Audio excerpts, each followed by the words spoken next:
Hello, everybody. Welcome to Catfish Weekly. This is episode 41. Tonight, we're going to be talking just general catfishing. What went on this week? How things are going? How the year went for some of us? Um, just kind of just shooting the crap. So I will go ahead and I'll apologize. I got it started just a little bit late, a minute or two late. We were gossiping back here like little girls, and I wasn't paying attention to the time, and so I got it started a little bit late, but anyway, I'll go ahead and pass it off to Lyle or Chuck. I don't care, whichever one you guys want to get us going and tell us about what you did. But first thing I want to bring up, I want to know about how everybody uses, and what they use for culling. We really had a hard time Saturday. We got on so many fish that were right at the under mark, 34 inches and under. So we were catching 32, 33, 33 and a half fish. Some of them would weigh. You there? Sometimes You locked up on us there, Chuck. Slow down. so. We had so many fish that were right at the under 34 mark Okay. um, that we couldn't, it was hard because every time we would catch a fish, we would have to reweigh stuff. We didn't have any culling system, and that really took a lot of our time having to reweigh fish, uh, and all that stuff. And we had the same situation with, our big fish. We caught a 23, a 24, and a 25, ended up bringing the 25 in. No, we had a 24, 25, and 26. Ended up bringing the 25 in because Leanne caught the 24 or 25 really early, and we caught one out of 60 foot of water, and we couldn't get it to burp. So, I wanted to keep an eye on it. So we lost a pound right there because I was wanting to, take care of that fish. So the one we had in the live well for 5 hours that weighed a pound more, we went ahead and let it go. So, and luckily we didn't need that, pound and a half that we probably lost by not culling right. But what do y'all use to cull with, and how do y'all keep up with your fish and stuff, in your boat? Well, we don't have the 35-inch or 34-inch rule in effect where we have our tournaments at this time. So what we do is weigh the fish as they come in, and then when we get a limit, we start taking the smaller ones out and throwing them away. Now, when we get the 34-inch rule that we're trying to get put into effect here, we have a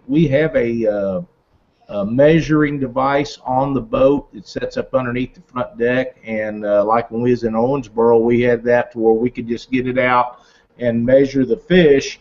And once you would get the one over, then you just got to watch that one, or two, whatever the case is, and go with those. And make sure the rest of them are all your unders, but we check them as they come in the boat, and then you don't have to worry about it. And we our limits are 3 fish because like if we go to St. Louis, the fish are so big, you don't have to worry about it. Now over the weekend there was a 5 fish limit, so that would have been a little different deal because not having the 34-inch rule.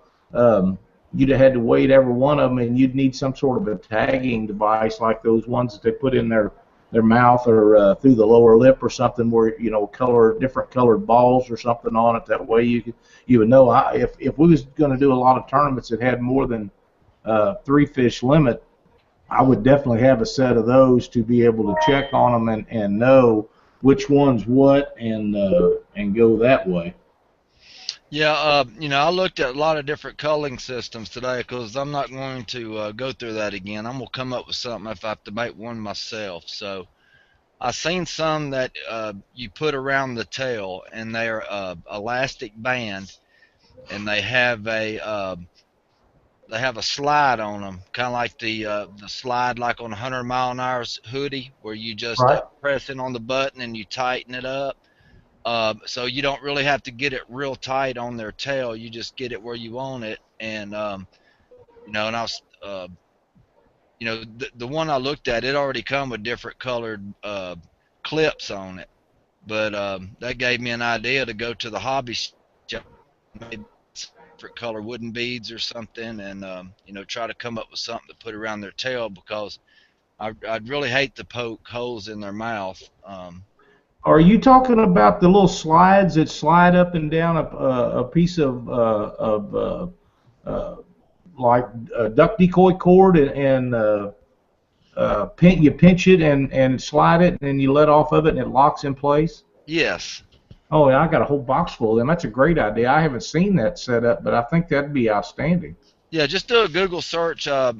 Just put a tail culling system, Yeah, I and could build that real simple. yeah, and I was thinking about at the Hobby Lobby and places like that, they've got a million things, and you can get those wooden beads, about the size of a small egg, in different colors that already have holes through them, and you can just walk through a place like that and find something that's exactly the same that's got 5 or 6 different colors in it, and it'd be a lot easier, keeping everything logged down. Absolutely, yeah. You Um, actually just gave me an idea. I don't know if it's created or not, but I'm actually going to look and see if it is on a design of something that will do a couple different things in one. So Um, I've not seen a tail cooling system. I've seen the ones that have like Bass Pro Shop. That's what I have in my boat.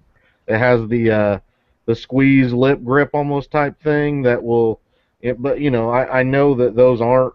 They don't stay on very well. A lot of times you'll see that the fish will be banging around in there. I mean, honestly, the new ones that I got, I've not had come off too bad as long as you don't try to grab the rope to pull them up or anything. You actually still have to get a hold of the fish. But yeah, they got the whole package that has a scale, a little like a um, almost like a dry erase marker with like a dry erase little record keeping book, and then like 15 different colored um, strings with just basically a lip clip on them. That's it. There's nothing that floats. It's just all the different colors. Bass Pro, I think Bass Pro had that whole kit for like I want to say it might have been 19.99 or 29.99, somewhere around there. But that's what I've been using.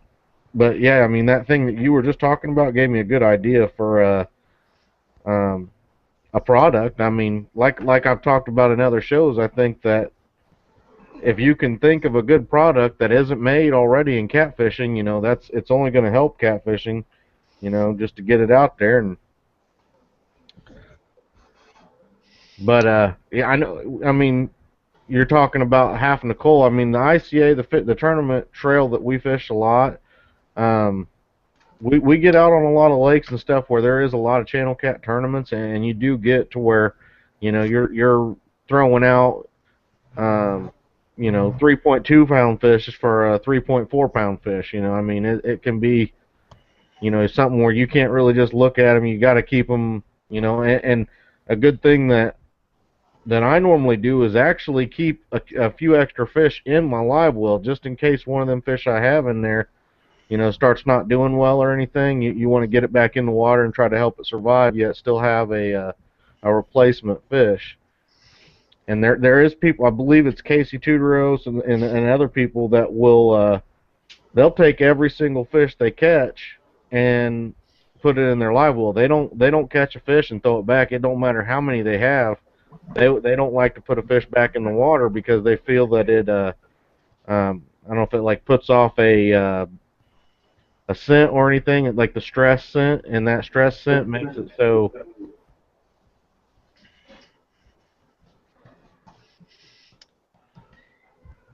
like a warning type scent. Yeah, well, or more like when yeah, it might be a warning or something that when they're getting pulled out of the boat, that stress type scent that they have, or the stress that they have from being pulled in a boat. And That makes sense. I know crappie. Um, Years ago, when my dad was alive, I was a kid. We used to catch crappie in a pond, and we'd take a balloon and string and tie on to the crop first when you caught, and they'll go right back to the school, and you sit there and catch the whole school of crappie out if you wasn't careful. I don't know if catfish relate to things like that or not, but that was a trick my dad done when we fished in my uncle's pond. You know, we'd have to walk a half mile up his cornfield to get to this thing and carry your minnows and a bucket and all that. And he'd always kick the balloon. He'd blow that balloon up and tie a piece of fishing string to it and turn that fish back loose, and that crappie go right back to the school. And in that big pond, there was usually two or three separate schools of crappie, and you could just you just follow that balloon around, and you just kept catching all of the fish that you wanted. And I don't know if catfish would do that or not. I don't, other than in the wintertime, I'm not sure they school up in great numbers. I know that they travel in numbers, but it wouldn't be like a school of crappie, I don't think. You know, I mean, we talk about things like that in the boat all the time. When you see, say, like the shad or something, you'll see them flipping on the top of the water. You don't think that's like a school of catfish that's pushing that bait up and possibly making them jump like that? Yeah, Well, that may be. yeah, stripe does it also, but also I've seen where schools of catfish will run under a school of stripe because school of stripes chasing down shad and they're hitting shad and not eating most of them, and they fall toward the bottom, and the catfish are eating the shad while they're falling to the bottom. So it's like they're kind of scavenging under the stripe and eating the leftovers and stuff. I've seen that a lot also on my 2D and stuff.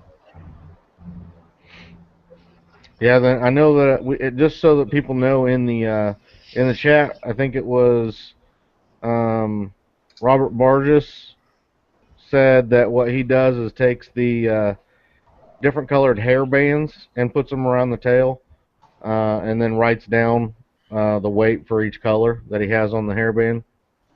Yeah, that's a good idea That's a too. good idea too. You Good know, idea. anything to keep from poking holes in their mouth, and I probably wouldn't have very good luck with the lip clips. I can see me have a very bad day with those. I know that I thought that too.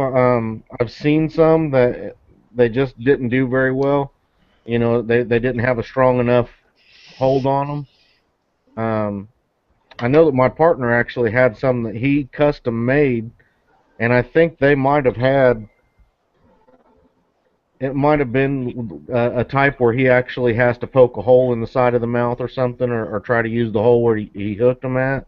But it is almost like a big sinker slide or something type clip, that just goes right through it, and then he actually has like a small piece of like light balsa wood that he writes with a pen or something on. He'll scratch out the last one and just write another number on it.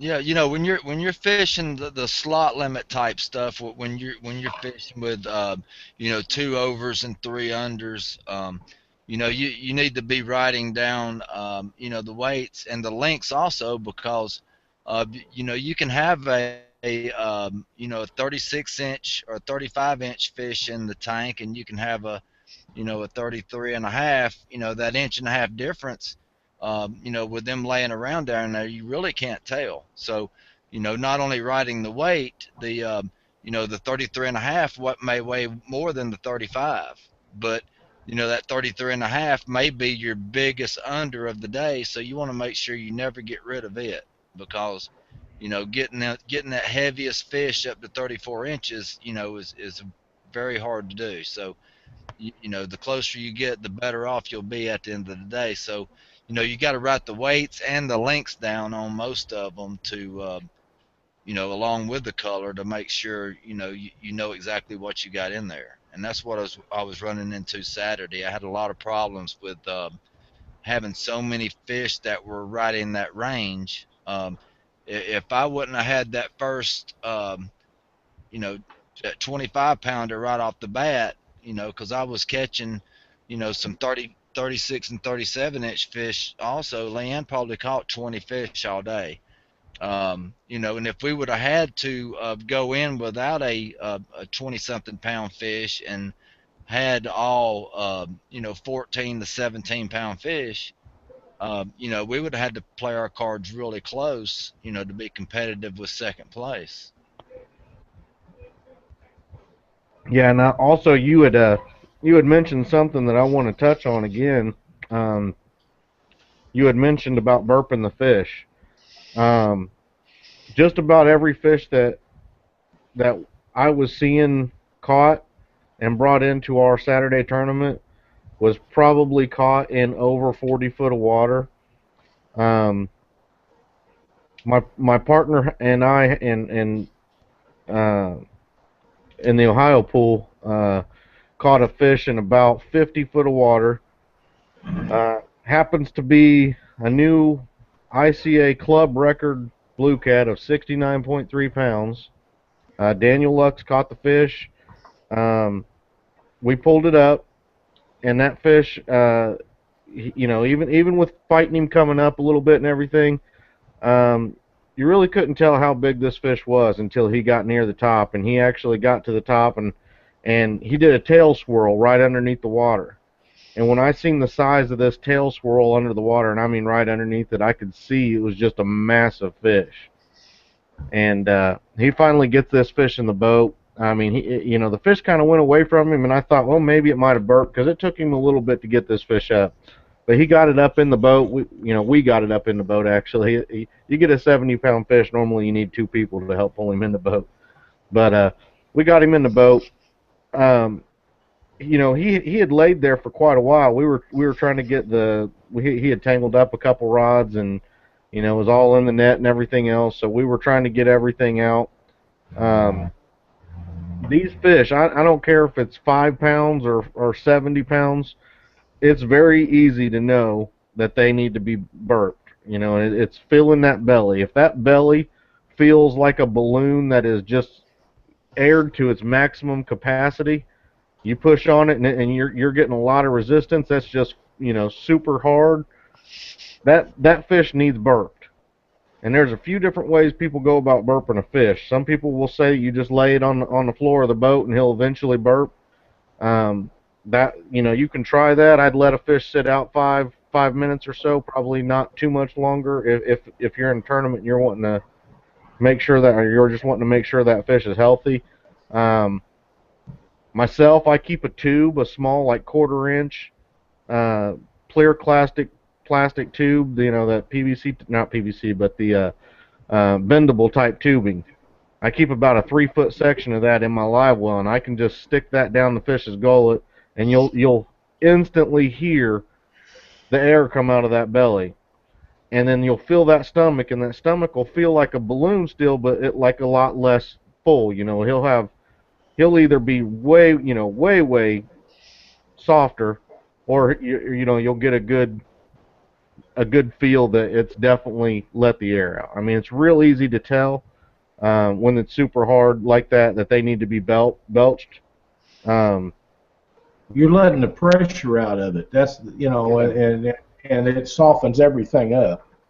yeah, I believe it's like you know the bends for humans. I mean, Exactly. you pull them up, you come up too fast from that deep water. That air is what is keeping them down there and keeping them okay, and it gets basically stuck in there, whereas some of it needs to come out, and it doesn't have the time to come out because you're yanking it to the top. And That's it. Phil Brown said he keeps a quarter-inch piece of black PCV in there, and that's what I have is a piece of white PCV pipe. I think it's 3/8 or something, you know.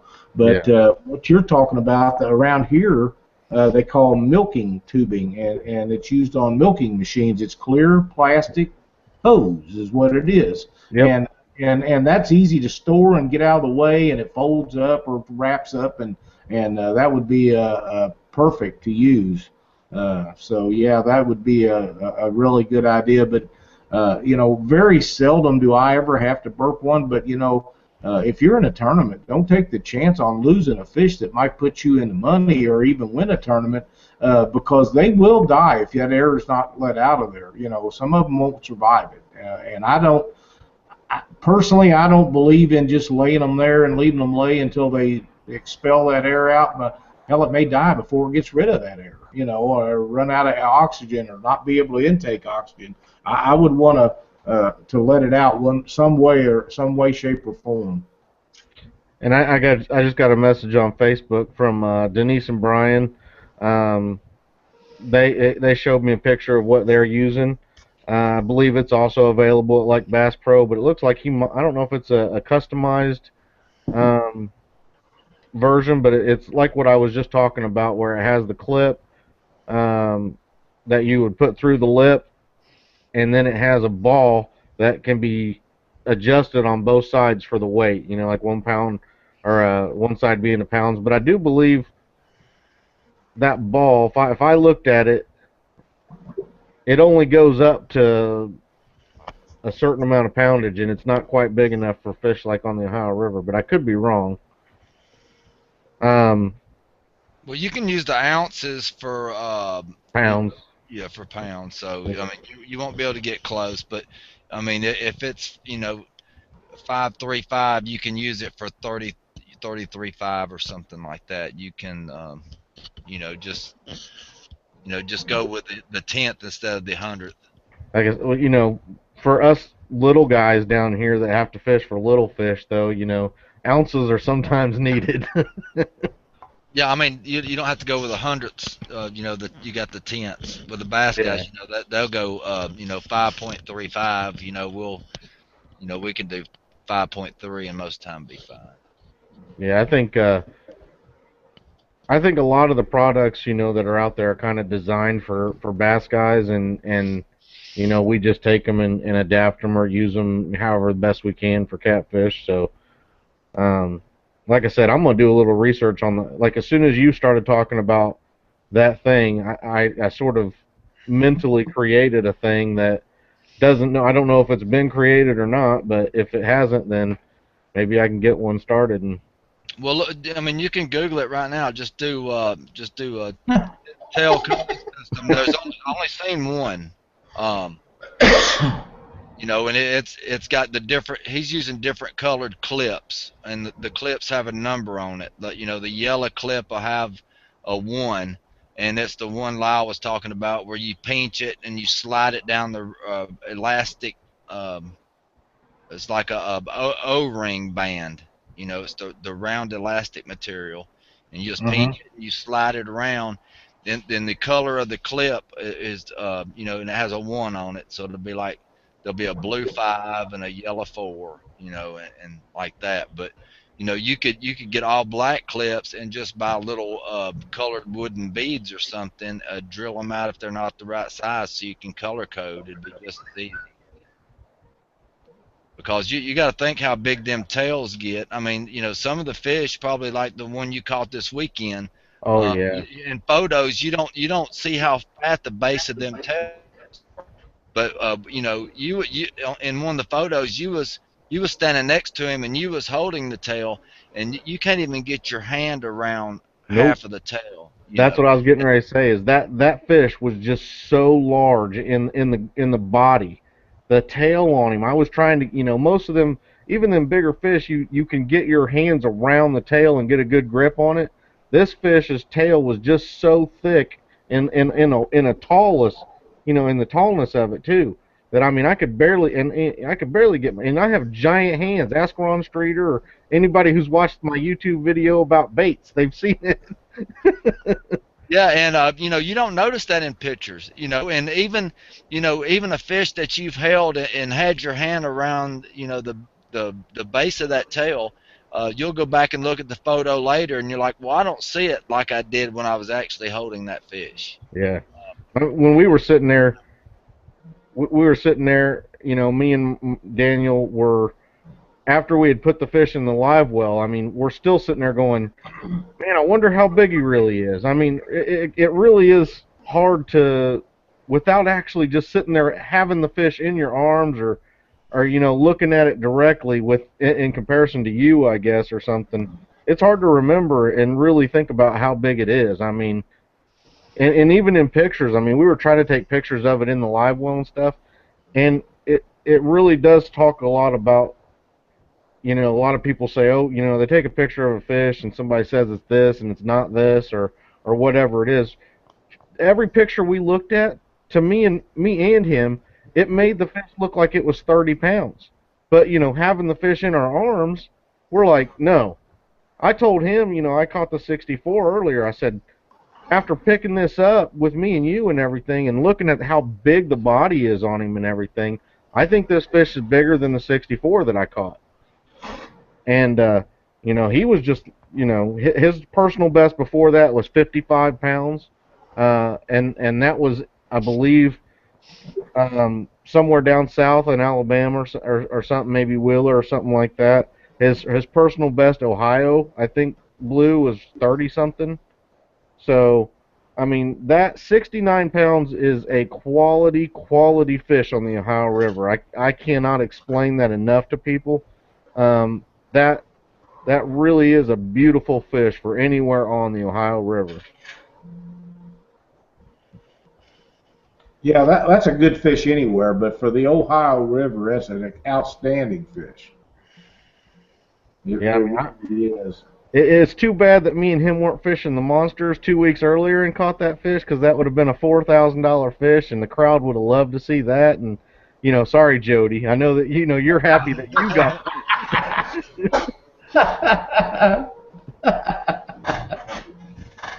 So you caught it where, down in the Cannleton pool, or where? Actually, no, we locked through. So we caught it about 10 miles further or so than where me and Alex fished, which would have been, it would have added quite, I mean, there was guys that made that run and further on the Monsters tournament, but I know Alex was a little shaky about going as far as we did, so I think we would have definitely had to take a couple spare cans of gas if we wanted to go any further, and it would have took quite a bit more time locking through both times, adding on to an hour drive upriver. So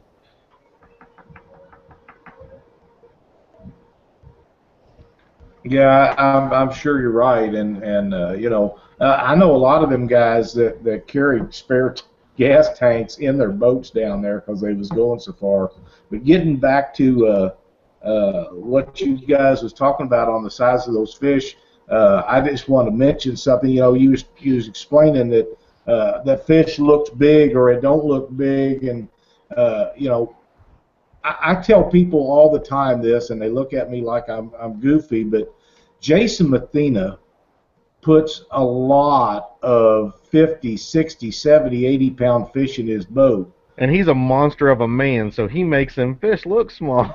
He makes them fish look small. People say, I don't believe that fish weighs that much. I said, you're talking about a man that's over 6'5", and I don't know what Jason weighs, but I'm guessing 3 1/4. And he may not weigh that much, but he's a big dude. And if he's holding 80-pound fish, it would be like me holding a 40 or 50. He just makes them fish look small, and he's a huge guy. I mean, and when he lays the hook to one of them bad boys, they know they've had it laid to them. There ain't no messing around about it. Yeah. Just for another example, last week our local newspaper come out, and Cindy's mom contacted her and said, hey, Denny Cleaton caught him a 92 or 93-pound fish, blue, up on Salt River, and I went to school with this kid, and he's a big guy.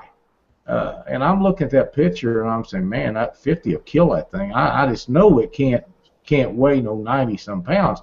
But I got to thinking about that, and Denny's a big guy. He was big when we was in school, and I'm sure he hadn't shrunk in height or probably too much anywhere else, although he didn't look too bad out of shape, really, for an old guy. But, he made that fish look small, so it could have weighed the 92 or 93, whatever it was. But realistically, him standing there holding it looked more like a 50-pound fish. So Pictures can be deceiving, and we get into this. You know, a lot of people are always on people on Facebook about that. You know, say, well, your fish didn't weigh what you say it does. Well, you know, so a lot of times they don't. You know, somebody's saying they got a 50 or 60 or 80 pound fish, and realistically it's a 30 or 40.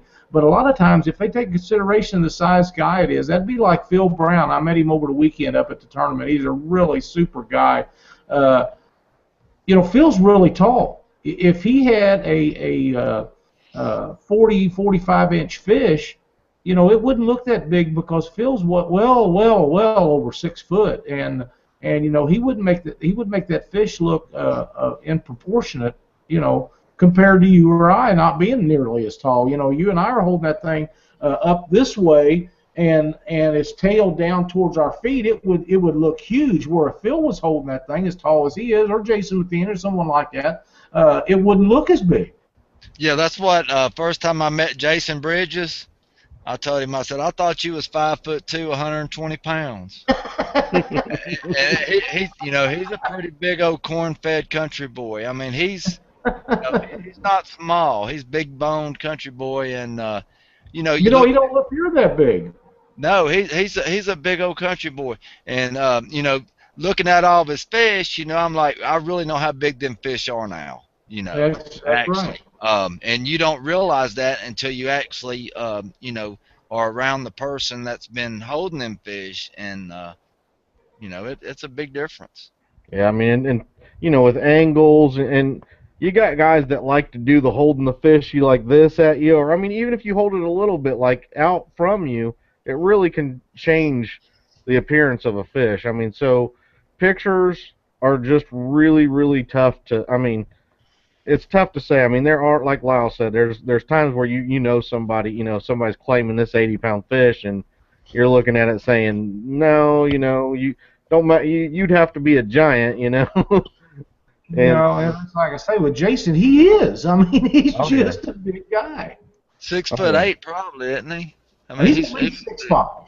I think he's over he's taller than Elder, and Elder's a big guy too. Yes, he is. yeah. Don's a great big guy. But yeah, I think he's bigger than Don Elder. You know, I'm just a little. I mean, I'm like 5 foot. You know, if those guys just a little bit bigger pockets, I'd probably ride along with them. You know. Well, you know, you get guys like Aaron Wheatley, as much as he loves to play basketball, and you get him and Jason Mathena and Phil Brown, some of them big old boys like that. Here, Jeff Dodd, you know, they could just use us for basketball and just dribble us all over the place. Well, before we keep going, I haven't done it in a couple weeks. The angler spotlights, people that have been posting on the Catfish Weekly Facebook page, the group. I want to tell them thank you for posting. Jason Creason, Paul Harrison, Anthony Jacoby, Todd West, Paul Morton. Thank you guys for posting on the website, on the Facebook page. You know, we appreciate it. Post pictures on there, videos. I think Todd West might have posted a video on there.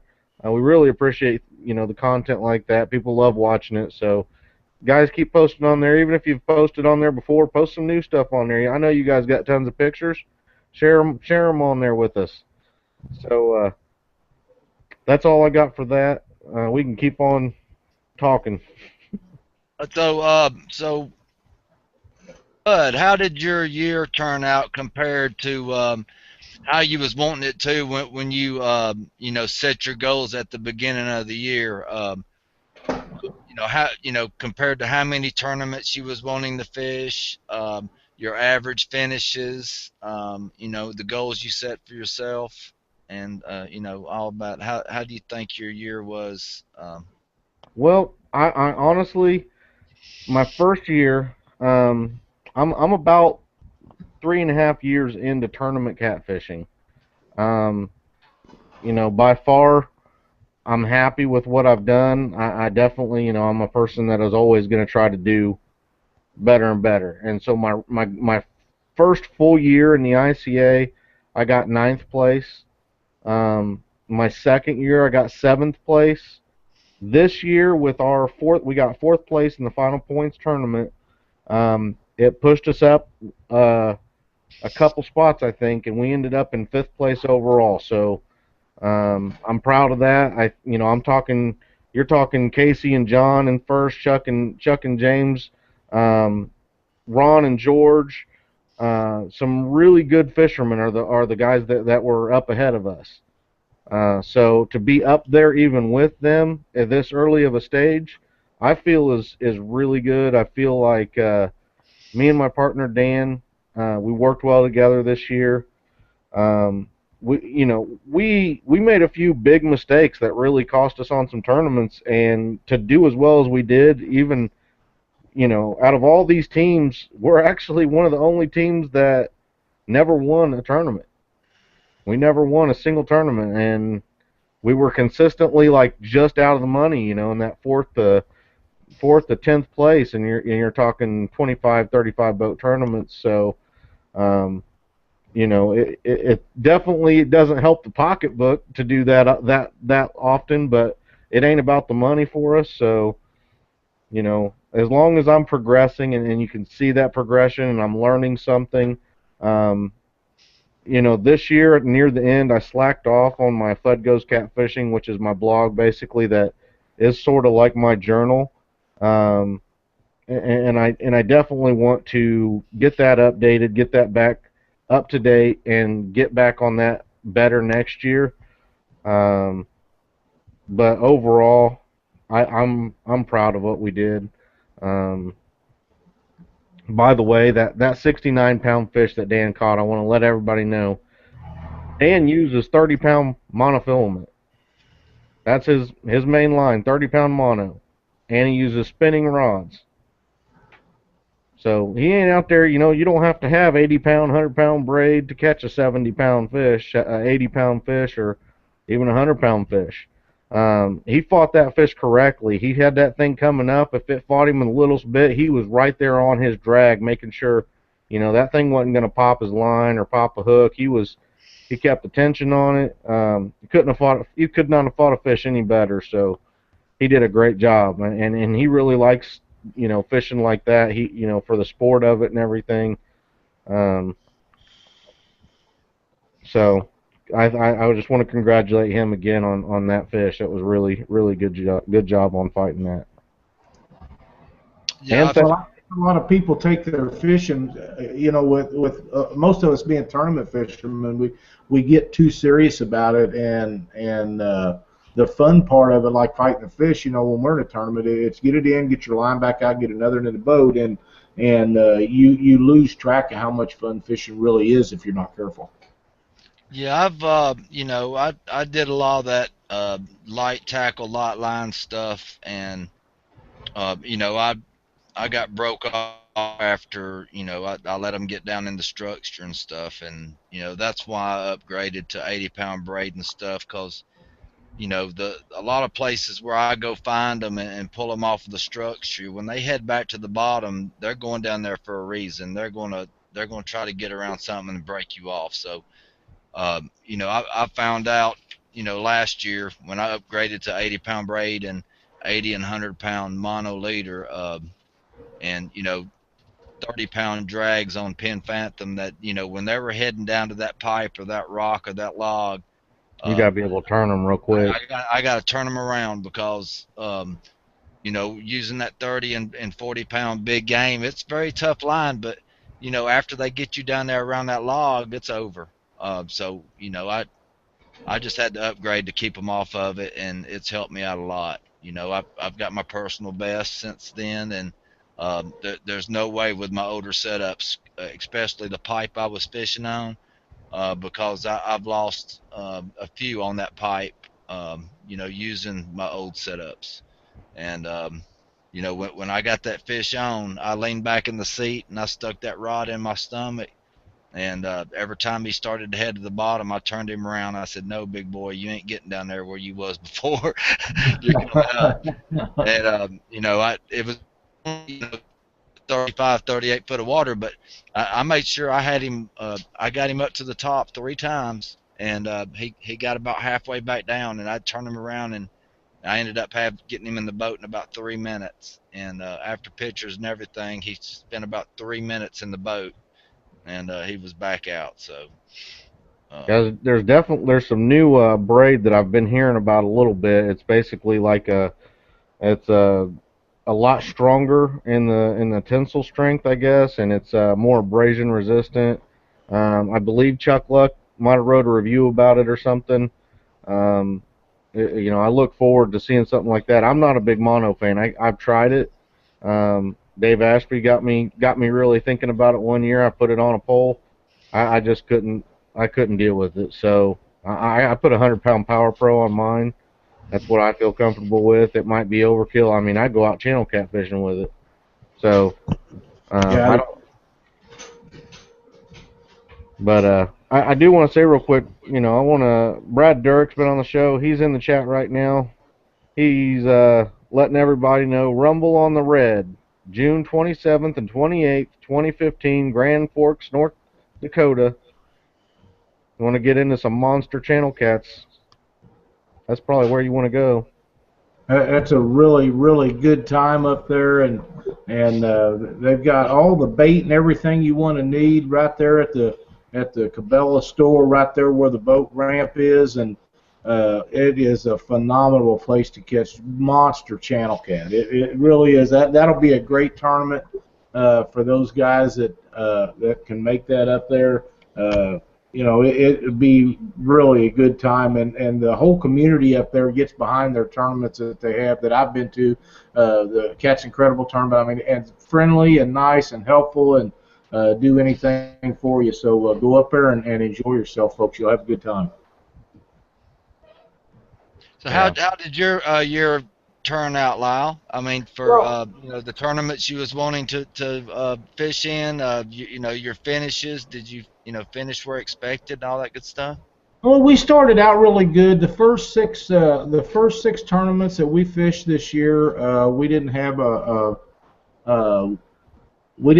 placement lower than sixth place in the first six. But after that, we got to the point to where we had to make a decision about halfway through the year that we couldn't fish our tournaments and run them at the same time. It was just too much, too big, too many boats, and we stopped fishing our tournaments midway through the season. And from that point on, Cindy and I didn't actually fish, but maybe one or two other tournaments the rest of the year. And then John and I won that tournament in St. Louis earlier this year. We was really happy with that, and Cindy and I got a couple of seconds and some other things early, but our goal was to beat. My goal was to beat Janet Fox at the Monsters, and I fell short on that, and I'm bumming. I'm still bumming about that. I still got my hat, but we had planned on having a good finish down there. I really wanted to make a top 20 placement at that tournament, and I failed to do so, and I've really been kind of upset about that. I was mad at myself for not making the correct adjustment when the fish moved, and I knew what I probably should have done and didn't do it, and I won't do that, make that mistake again. But that's how you learn, is by mistakes. That was a costly one, but we for 3 days we'd been on really, really good fish, and I wasn't telling anybody about them or nothing, and I knew they was there, and we planned on going down there, putting a couple in the boat right quick, and then trying to get our unders, and we got there and they was gone, and that happens sometimes. But other than that, like I say, this is probably the least amount of tournaments that we've fished in a long time. But like I say, we had the Jack and Jill tournament. We had a big crowd at that, and that was the last one that we actually fished. Or maybe no, we fished the one at Keokuk where we had that monsoon. But it just got to the point where it wasn't feasible for us to fish them and run them, and we didn't go out and do as near as many tournaments this year as we did last year. Now next year we are going to. Our plans are, as it stands right now, that we'll be trying to qualify for Cabela's and Bass Pro, and of course we're going back down to Sierra, and I wouldn't miss that for anything. If it wasn't for no more than just to get down there and give him some crap, I'd go down there just to do that because it's so much fun down there. But we'll be going down there to fish that tournament, and we'll pick out 3 or 4 other big tournaments, and we'll try to hit those this year and in 2015 and go from there and try to make a better year out of it. Last year we had a really good year, and year before was okay, so I really can't complain that the last half of this year wasn't that good, but we still had a lot of fun, and we got to go fishing. We got to see everybody, and that's why you do it. How about you? How about me? Um, yeah, we did a lot better than expected. The big two tournaments, the national tournaments that were coming close, both of them got, um, moved out, last minute. I planned 2 days vacation on each one of those, and they were both Bass Pro Shop. One of them was in Rome, Georgia, and the other one was on Weiss Lake, and they both got, you know, moved out a month or two for some reason. I don't know why, but that really messed me up there because I only get so much vacation and just use that for Right. fun fishing anyway. But yeah, I'm gonna have to figure out another way to do this. Because I have to work any Saturday that they tell me to work unless I take a Friday day vacation, and that's the only way I'm assured to have Saturday off. They're pretty understanding about giving me Saturday if I let them know ahead of time that I have a tournament planned. But a lot of times I'm gonna want to go up and take that Friday to get to know the lake and everything. So I'm gonna want to take up and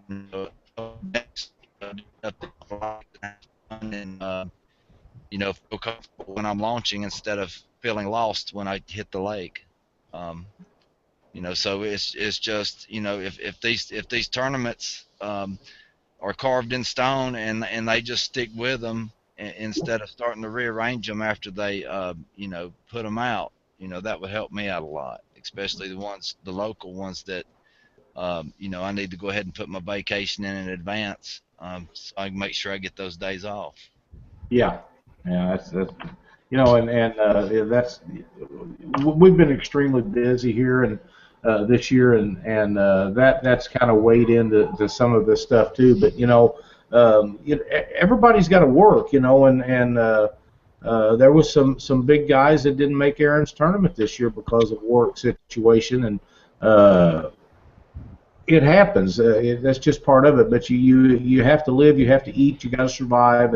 And if your job interferes with fishing, you got to take care of your job to make the money to support your family. So that's one of the main things that people have to understand, because I had an extended conversation today with Brad Patrick out of Kansas City Catfish, and catfish is just not to the point where bass guys, they can go out and make a living doing that, and you just can't do that in the catfishing world right now, and maybe it'll come someday, and maybe it won't, but at this particular time, uh, the only people that I really know that make a living catfishing are guides. They're putting other people on fish. They're really not catching as many as the other guys. And as far as I know, other than people selling something or whatever, as far as just going out fishing catfish tournaments, I don't know of anybody that makes a living doing that, and I really can't imagine making enough money in tournaments to do that at this venture in time. Oh, there's no way possible. My birthday. I mean, you would have to be doing like a lot of the bass guys when they first started out, and you would have to just about live in your truck, um, Right. and just try to make enough money to eat, and still have enough sponsorships to try to pay the entry fees. Um, so I mean, it would be impossible to make a living on it if you wasn't guiding along with it. Well, and a lot of those bass guys, like you say, they get sponsorships of people that'll pay their entries or give them cash money to do it. There's very little of that in the catfishing industry right now. Most of the people that are sponsoring guys that are fishing tournaments, they're giving them a product sponsorship or something like that. Very few of them guys actually get money up front to fish on all year. Now there may be a few of them, but it's very few, because we've just not reached that pinnacle in catfishing right now to get there. Yeah. I think I fished 25 or 27 tournaments that last year, and I fished 22 tournaments this year. So far this year, and I know I've got another tournament next week, and I'm going to try to make it to. And then I'm not sure, just depending on what comes up in the next few weeks, if I go to anything else or not. But you know, I mean, I just yeah, I couldn't see even Casey and John who do really well. By the way, the final points tournament champions for this year, Casey Tudoro, John Lemaster, for the second year running now. They had it last year, they got it this year. Chuck and James has also held it for a few years before that. Chuck and James got second this year, um, and then that Ron, George, and Corey got third.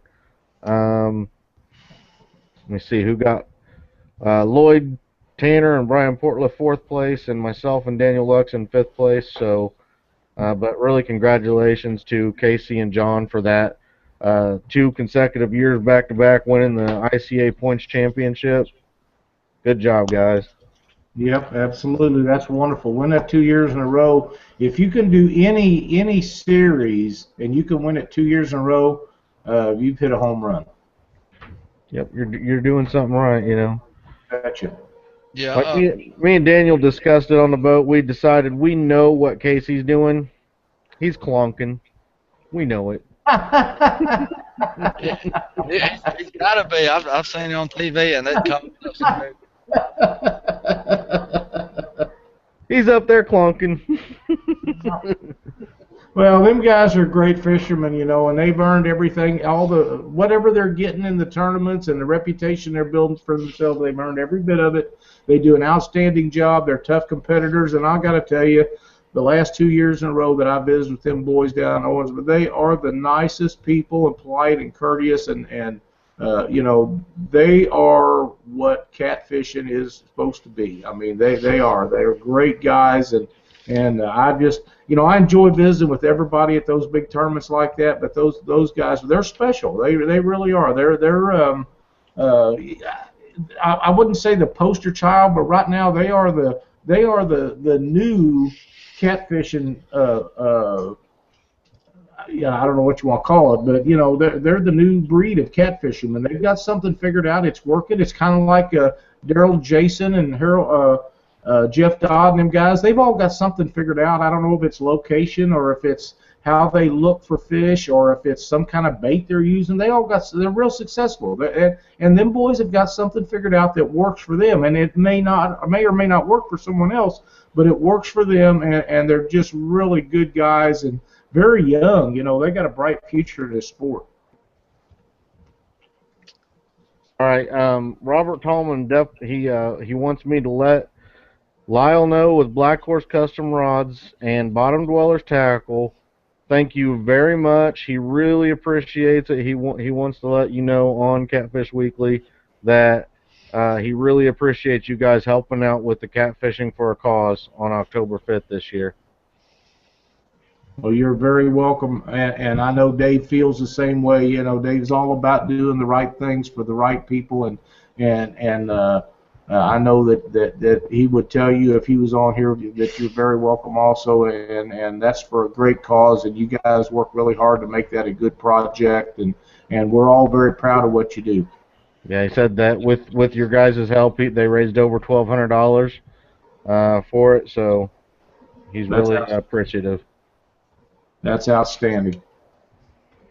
Yeah. So our year turned out to be better than I'd planned. This was our first year of fishing, and we of tournament fishing. We was just wanting to go out and get our feet wet and meet everybody and you know just a little bit and try to you know get those unders and come up with some strategies and stuff that I've never concentrated on. I've never just went fun fishing and said, well, I'm gonna go over here and try to catch some 10 pounders. Now I'm gonna go over here and try to catch a big one. It's always been go after the big one from the time the boat hits the water until the time I fall asleep in the boat, or either putting the boat on the trailer to go back home. we ended up fishing 6 and had planned on fishing 8. The first tournament of the year, we went and fished up in Rome, Georgia, with a group of guys. We had a pretty good turnout, and uh, the Bass Pro was going to be on those waters March 1st. So the end of January, we went up to check it out and everything, and then we found out a couple of days later, that the event had been moved out. I'd already had the days taken off for that, so I didn't get to fish that one.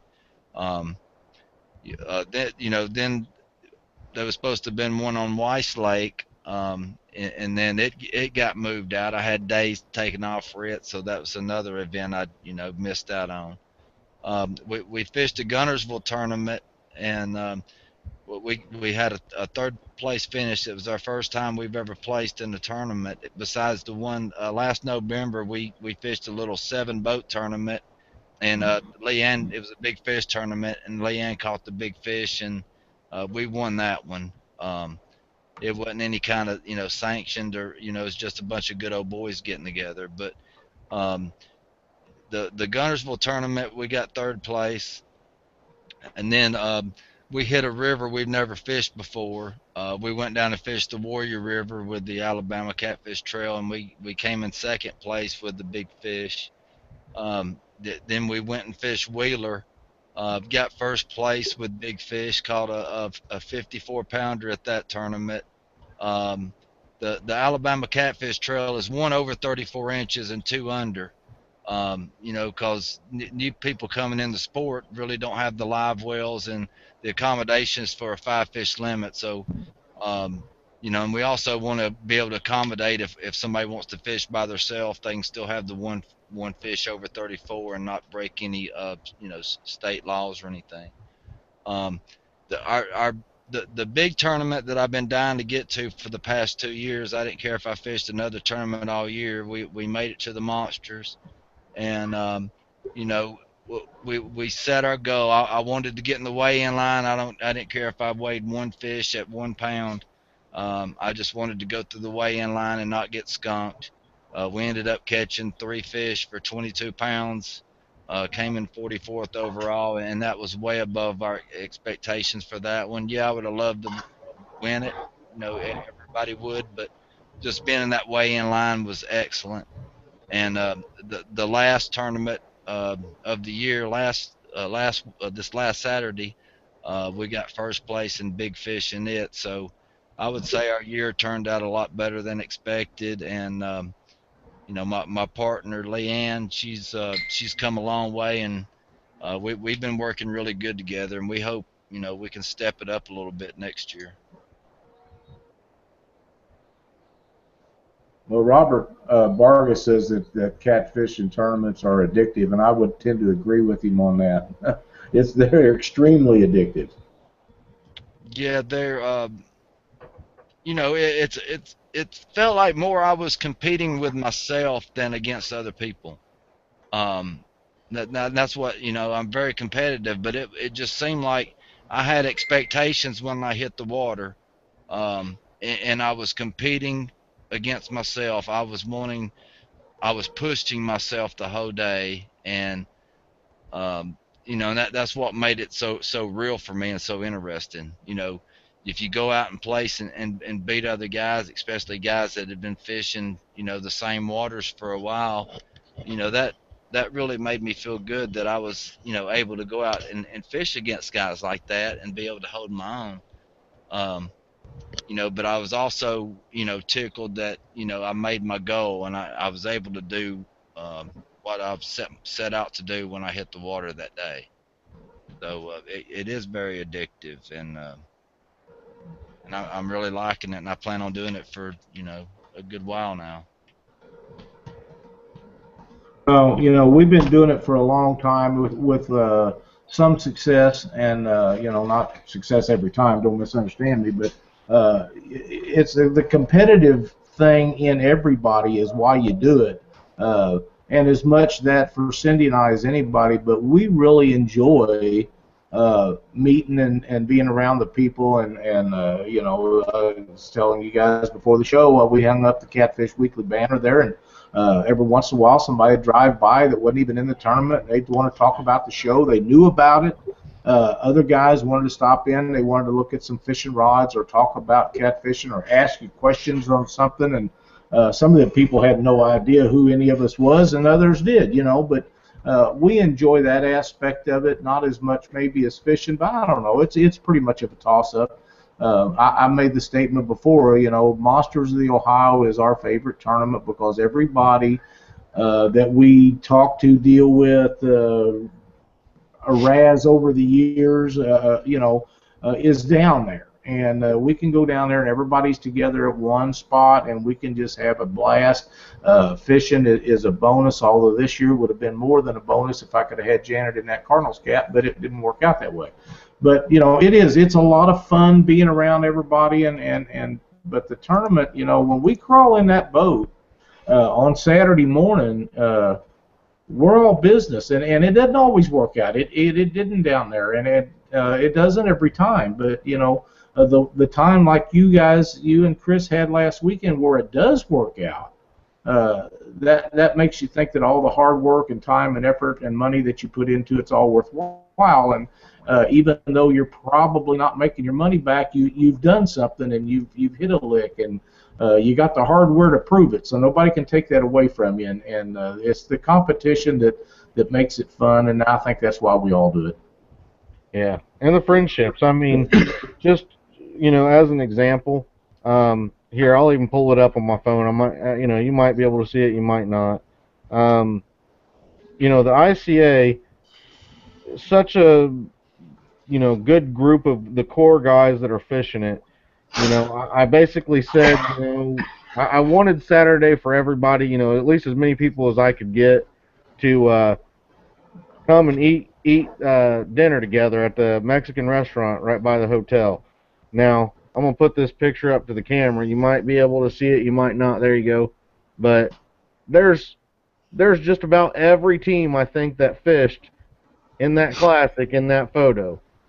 I mean, we just took tables and started piling them together, and I don't think they knew what to think on how many people we brought in there. And and that's everybody coming together and just going out to eat and stuff like that. I mean, that's lasting friendships. Everybody there likes each other. We're all sitting around talking about catfishing the day before, what we're going to do the next day, messing with each other a little bit. One of the guys got the waiter to give him one of the other guys' bill. And he goes on there and he writes on there like $140 and something, and the waiter goes over there. You should have seen Ron Streeter look at this bill. I think he stared a hole. In this bill. It was one of the funniest things I've seen in a long time.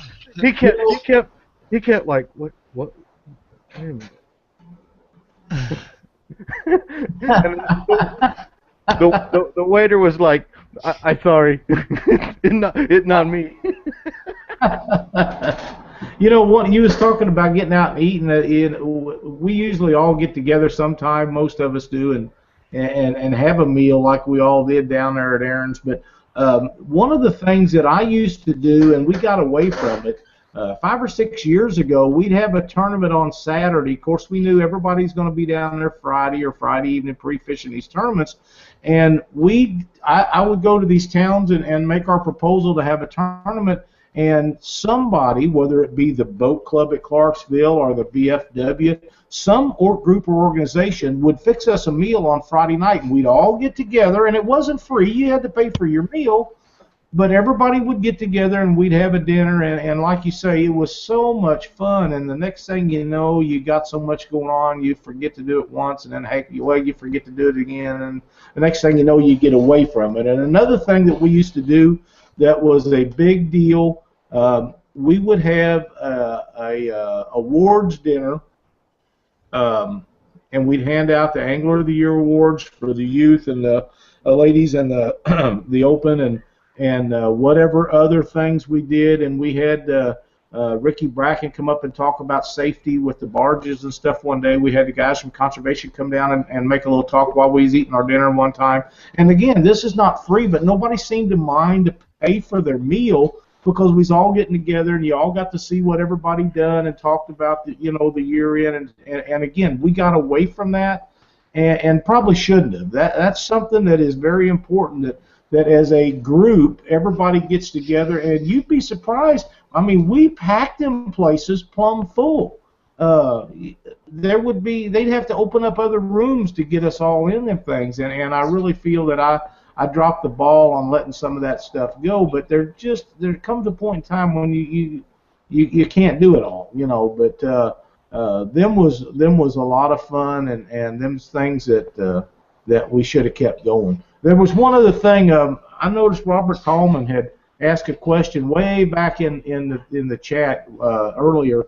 If anybody ever thought that there would be a catfishing tournament of any size in Arkansas, and I've been meaning to address that since he posted that earlier. And I thought there had been. I really did, and I know the person that would know if there was going to be something like that of any size down there would be Daryl and Jason Massengill, I would think. They would be able to tell you if there was going to be some down there. They would also be able to probably tell you why or why not, because they live down there in Paragould and right in that area, and that's just right there by Memphis and all the places. Man, there's some good fishing, and then you're not ever going to make me believe that them blues that come up down that Mississippi don't go up in that Arkansas River. And I just can't believe that there wouldn't be somebody that will put a tournament on down there somewhere. Now, I also got to say to Casey's partner, John Lemaster, he's one of the coolest dudes. I mean, until this year, I hadn't really talked to him a ton and everything, but I mean, after really talking to John, I think he is just one of the coolest guys around, honestly. I mean, I think I got him too. I mean, that guy, let's see, on Monsters on the Ohio, he was buying shots for me and a few other people, and I don't drink very often, so I was a little bit tipsy, I should say, going back, but and then at this gathering, he bought that entire table a shot. I mean, he dropped at least $100 on a thing of shots for that entire table, and then bought more of the good stuff. Wow. He bought us, and there was like 4 or 5 of us still sitting there near the end, and he bought us another round of some good stuff, and I mean, I was just like, I know what he's trying to do, man. I got out of there after that. But he is a really good dude, and a lot of people talk about Casey, and they forget about people's partners and things. Don't forget about Johnny. He knows what he's doing out there. Partners are partners. Catfishing is a team sport. So everything that's being done out there from one guy, it's part of the reason that they're getting it done is because they got a good partner that's helping them out there. Yeah, and that's exactly right. Most of the time, partners in a boat, especially if it's 2-man teams, everybody's got a job to do, and each one knows what it is. If you fish with somebody very long, and I'm sure you and Daniel are like that, and I'm quite sure that Chuck and Leanne are. I know Cindy and I are. I know what she's going to do. I know what I've got to do. She knows what I've got to do, and getting the bait cut up. She's putting sinkers on. I mean, we've got a system worked out, and I'm sure you guys do too. And if you change partners or fish with somebody different, you have to figure that out, and you need to do it before tournament time. Now, John Norike and I fished a tournament in St. Louis this year, earlier this year, and we done really well. And John and I grew up together. We've known each other for years. We do a little pre-fishing on some tournaments together and stuff, and we kind of knew what to expect out of each other. But if I would crawl in the boat with you or Chuck, neither one of us has ever been in a boat with each other, and we was never just met up and fish a tournament. It'd be different for all of us just simply because we don't know what to expect out of the other guy. That's right. And a little bit ago, you were talking about fun fishing. You're absolutely correct. I know earlier this year I talked to you. I don't know if you remember this, Lyle, and you were just not having a good time. I mean, I can't remember what was going on in your life at the time, but you weren't. I said, have you been out fun fishing? I said, you might have been I getting a remember. little warm from just running all the tournaments or something, and you were like, no, I haven't done any fun fishing. I said, man, you got to go out and fun fish. You got to go out and remember what it's all about. I mean, the tournaments are they can be very stressful, and especially running them. You're never going to make everyone happy. All you do is hear the complaints. You don't hear anybody really saying thank you. You don't get that very often. No, I really, and that's true. You don't hear it as much as maybe guys running tournaments should hear it more, but I hear it plenty enough for me, and the Seth McAllister was fishing with Alex and oh shoot, I can't think of his part. Jason this past weekend, and them guys are always so thankful that we do tournaments, and they're there. And Seth was one of another one. He was just had a great time, and we were so happy that them guys come up and fish the tournaments, and we hear it quite a little bit. But there was some people. We had a really bad morning Saturday morning. The fog was so thick. There's a buoy basically out in front of the boat ramp, and you couldn't see the buoy. I mean, it's too dangerous to go. And we held them for an hour. Realistically, we should have held them another 30 minutes or so, because as we was releasing them, they kind of moved back in. But there was guys mad because we didn't get out at 7 o'clock. Well, I tried to explain to them, safety first. I don't want anybody getting hurt in these tournaments. It's not worth it to me. If we got to wait till noon, I don't want people getting hurt. And, most everybody stood that, but there was one or two that was, they was a little put out of the fact that we didn't leave at 7 o'clock. Well, I'm not going to do that, and I can't imagine Brad or any, Aaron or any tournament director anywhere that would do that.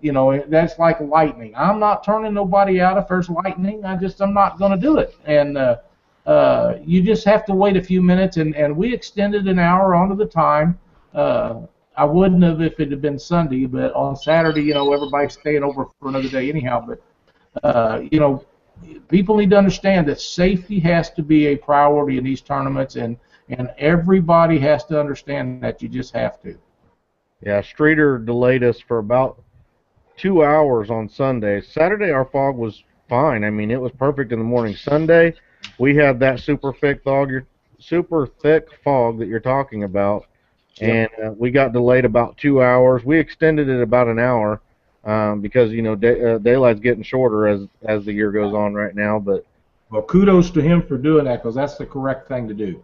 yeah, and I mean, it does seem to me on the rivers, and my partner had said this too, for whatever reason, a lot of those big thick areas of fog seem to be around the bends. I don't know what holds that fog better in them bends than it does in the straightaways, but that's what we were. I think the air doesn't get to it and blow it out as fast. Yeah. I may be wrong about that, but that's my opinion, because I know once the wind picked up, it started moving out, and then when the sun come up, it wasn't very long, and it was pretty much gone. But you could cut it with a knife. It was really bad. And from what you're saying, I'm sure yours was too. And people, you got to be safe on these. Somebody gets hurt, and the next thing you know, all the tournaments have got a bad reputation, and we're trying to keep that from happening. And please bear with us as we do the best that we can for your safety and the betterment of catfishing in general. And back to the fun fishing. For any of you guys that are out there, you tournament fish a lot. I mean, you might not think you are getting burnt, but you might not even know it. You really do need to just take your son or your daughter or a nephew or a niece or even just go by yourself and just go out and just fish for fun.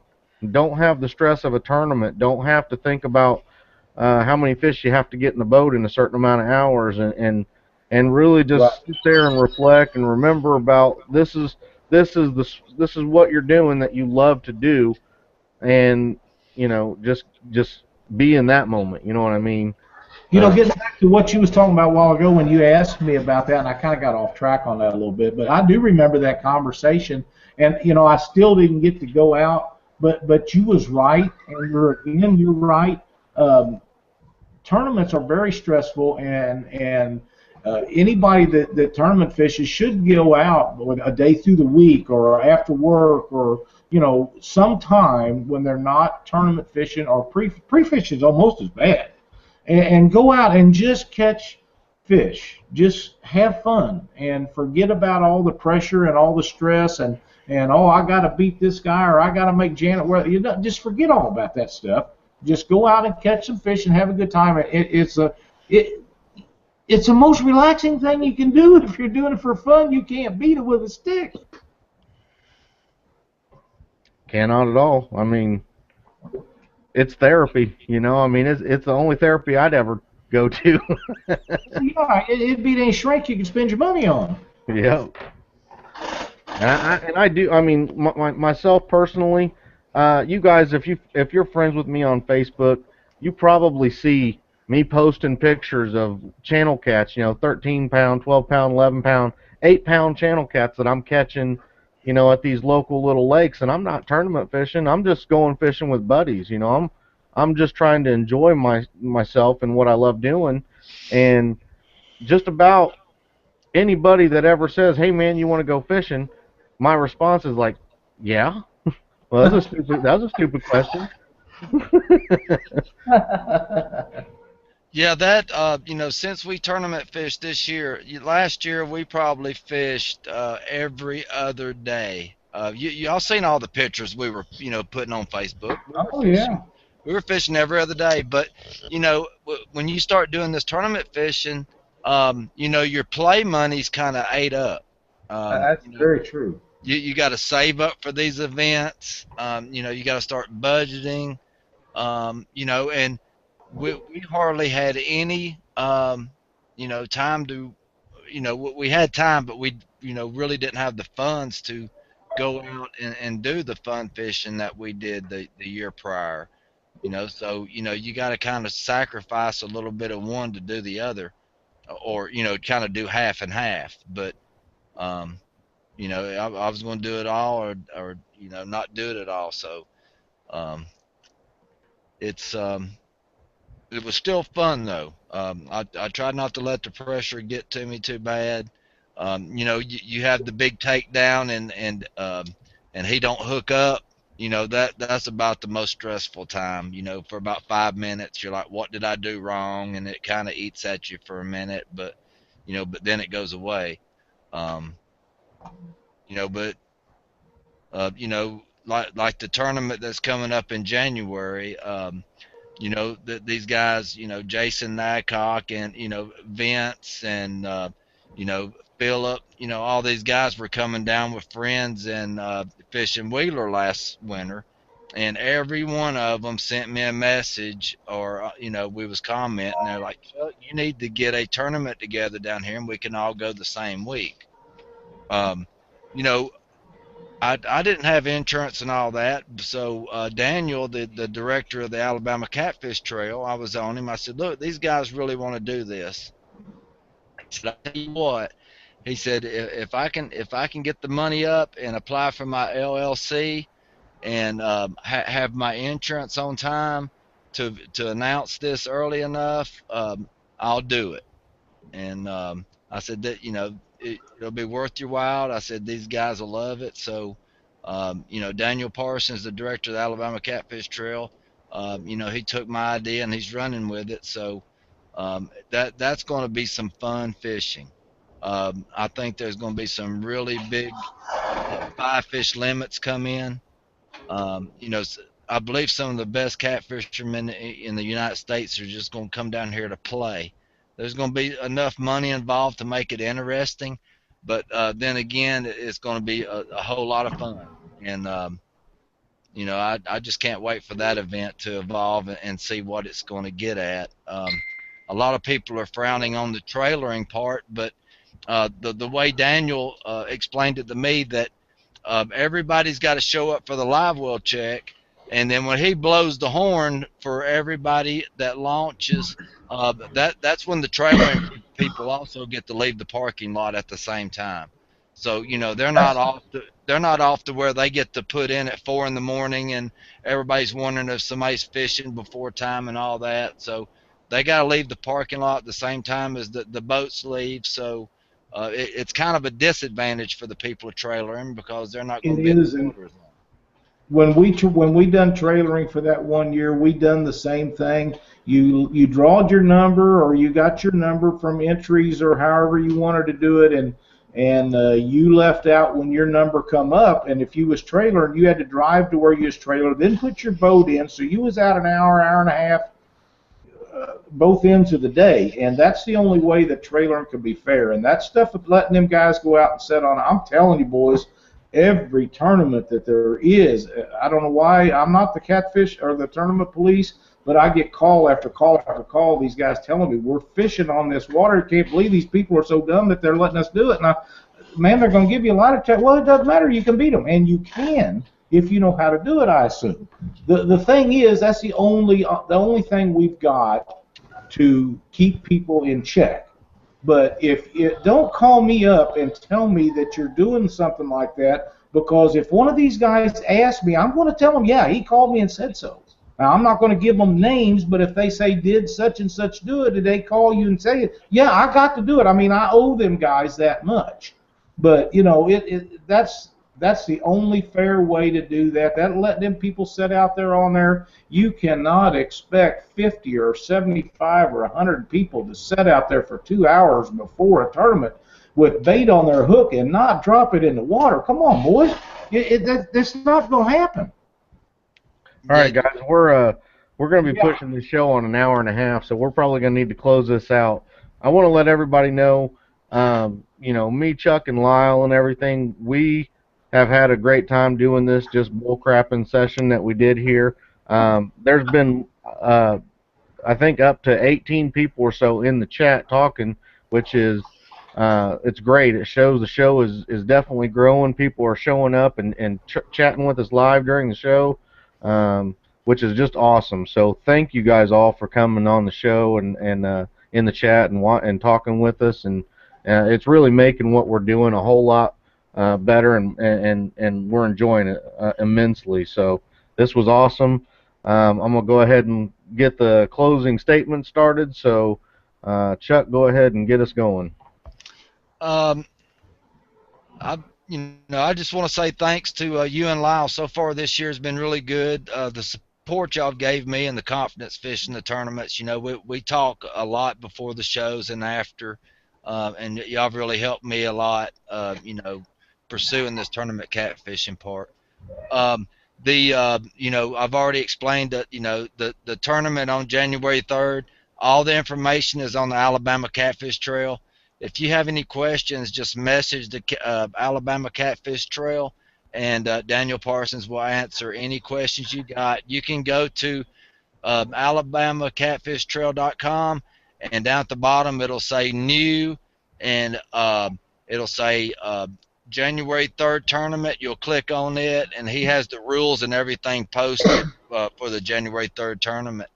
Um, it's going to be really nice. There's a possible 4-day weekend in there for me, and so I'm really excited about that because, you know, I might could have, New Year's Eve, New Year's, then January 2nd, January 3rd, and the 4th. So that, they may be 5 days in there for me, but I know 4 for sure because I'm taking that Friday off. So that's going to be the funnest part. And the guys that want to come down here early and maybe spend New Year's Eve, in Decatur or the Huntsville areas, there's a lot to do down here. You won't regret it. So, you know, but by allowing 3 people in the boat, I don't see any advantage to it. You just got you're still going to be able to use the same amount of rods as 2 people. You just got an extra set of eyes watching or cutting bait. Or the way I think of it, there's one more person in the way. But 3 people to help with expenses. He did that to make it affordable for everybody. So I hope to see a lot of people show up for it, and it's going to be a whole lot of fun. You're welcome, Chuck. I'm glad I could help.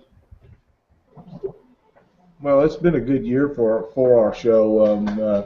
We've repeatedly said we don't do this to make money off of. We do it because we enjoy doing it, and you guys have made it very enjoyable for me. And we really had a good night tonight. Everybody was interested, and the chat was going, and we've had several viewers. And I want to. We're done with our tournaments for this year, so I don't have really anything to go with that. But when you guys are watching these shows on our Catfish Weekly sites, if you're watching it on there after, not live, but after the fact, write us a note and tell us that you're watching it. We're trying to figure out a way that we can see how many people are. And on YouTube, click the like button.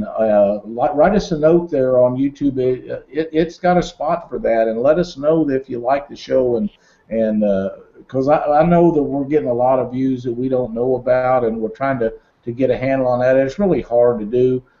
This was all new to all of us, and we've really had a really good time with it. And I know I've had 3 or 4 messages today about the shows that we shot down in Owensboro, and I had them downloaded, and we tried several different times to get them to Heath and Jason to get them edited, the film version that I had, and we tried online and we just couldn't make it happen. So I mailed a copy of that to Heath and Jason, and they do have it now. So they also have their version of what we taped, which would be the same thing as what I had taped from the Ramada. So they will be getting that stuff done, and they will be coming up. Just hang on, guys.